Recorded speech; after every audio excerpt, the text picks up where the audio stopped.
Kali ini bersama Ibu Indah Setiawati, kalian akan mempelajari pembelajaran kelas 4, tema 9, subtema 1, PP1, Kayanya Negeriku.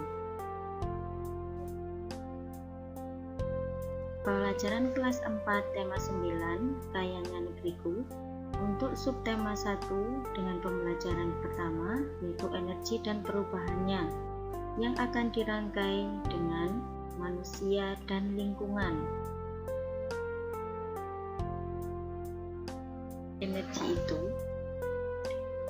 Energi atau tenaga adalah kemampuan yang diperlukan untuk melakukan usaha. Siapa sajakah yang memerlukan energi? Tentu saja manusia. Manusia memerlukan energi untuk melakukan aktivitasnya sehari-hari. Sahabat cerdas, siapa lagi yang membutuhkan energi? Ya, betul, hewan dan tumbuhan. Hewan dan tumbuhan memerlukan energi untuk tumbuh dan berkembang. Kalian, bagaimana bentuk-bentuk energi? Bentuk-bentuk energi ada beberapa bentuk. Yang pertama, energi listrik. Energi listrik merupakan salah satu bentuk energi yang paling banyak digunakan dalam kehidupan sehari-hari.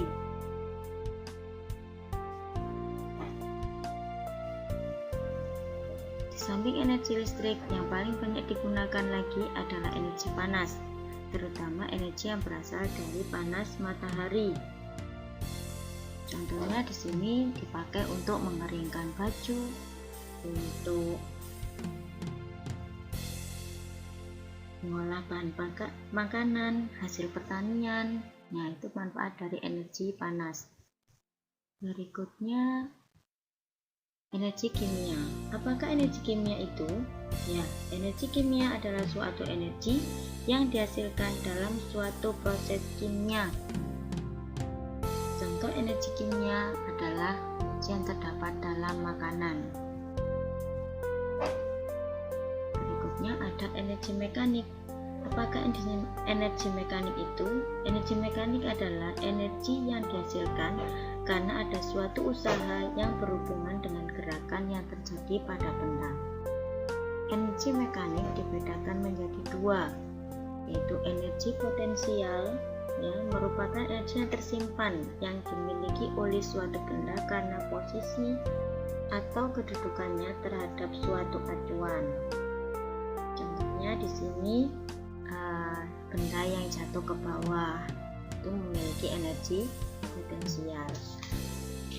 Energi mekanik yang kedua adalah energi kinetik, yaitu energi atau energi gerak yang merupakan suatu energi yang dimiliki oleh suatu benda yang dipengaruhi oleh gerakan aktif dari suatu benda yang bersangkutan.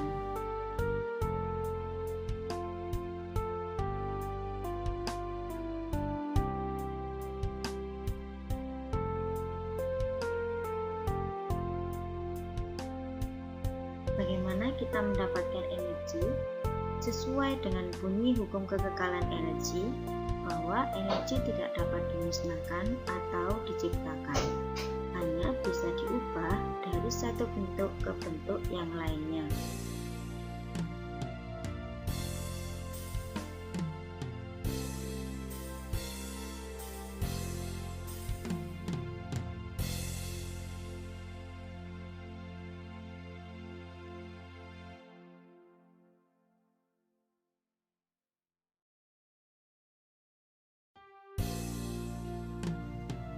Contoh dari perubahan energi.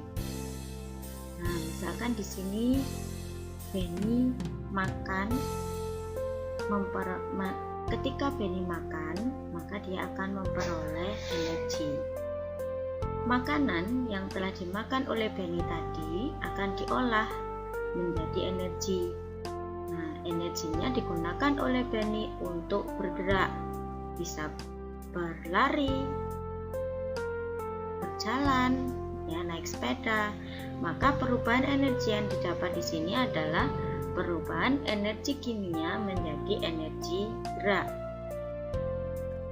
Contoh perubahan energi yang lainnya adalah di sini bisa kalian amati energi listrik menjadi energi panas. Nah, ini terdapat pada beberapa alat rumah tangga seperti setrika, kompor gas, rice cooker, dan solder. Sahabat cerdas, untuk perubahan energi listrik menjadi gerak, di sini ada beberapa contohnya: kipas angin, blender, solder, dan sepeda motor. Nah, ini untuk sepeda yang menggunakan tenaga listrik. Kalau sepeda yang menggunakan bensin atau BBM, maka yang terjadi adalah perubahan energi kimia menjadi gerak. Seperti contoh yang di bawah ini adalah energi kimia menjadi energi panas. Contohnya ini adalah minyak tanah atau gas yang dipakai untuk memasak. Berikutnya energi gerak menjadi bunyi. Di sini karena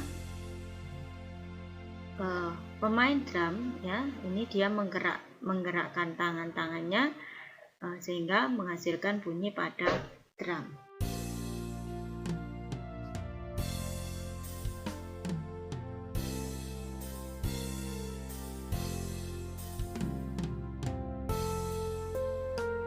Sahabat cerdas, tahukah kamu energi dan perubahannya berpengaruh terhadap manusia dan lingkungan? Nah, sekarang kita akan mempelajari tentang manusia dan lingkungan. Lingkungan adalah segala sesuatu di sekitar manusia yang mempengaruhi kehidupan manusia. Bedakan menjadi 3.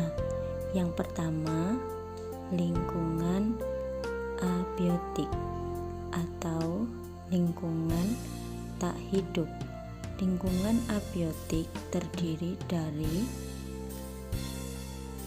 air, tanah, matahari, dan udara.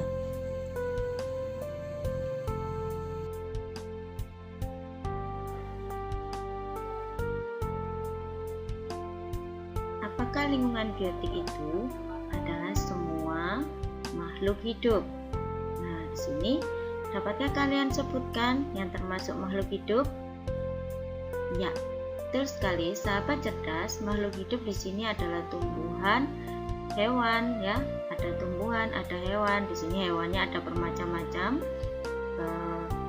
kerbau, kura-kura, ikan, ya, dan sebagainya.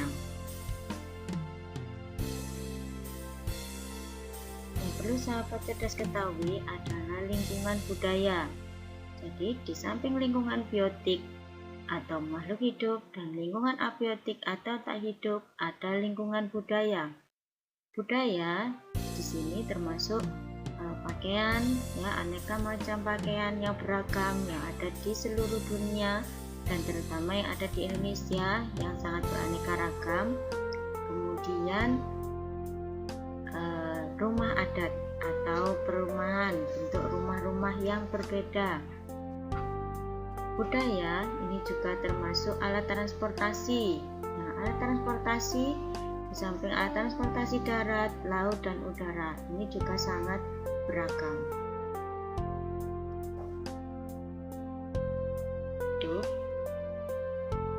Nah, sahabat cerdas, lingkungan ini berfungsi sebagai salah satunya sebagai tempat mencari makan. Jadi sebagai makhluk hidup, sebagai manusia, kita memanfaatkan lingkungan untuk mencari makan. Di samping untuk mencari makan, lingkungan juga dimanfaatkan untuk bekerja.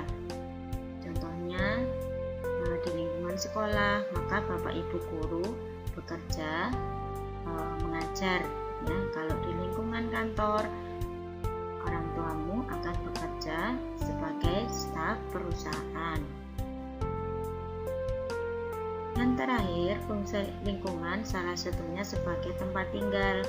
Jadi kalian membutuhkan lingkungan ini untuk tempat tinggal. Sahabat cerdas, kelas 4 kayanya negeriku. Terima kasih kalian telah menyimak video pembelajaran dari Ruang Belajar. Untuk mengecek pemahaman kalian bisa berlatih pada link yang tersedia di deskripsi video berikut ini. Terima kasih. Assalamualaikum warahmatullahi wabarakatuh.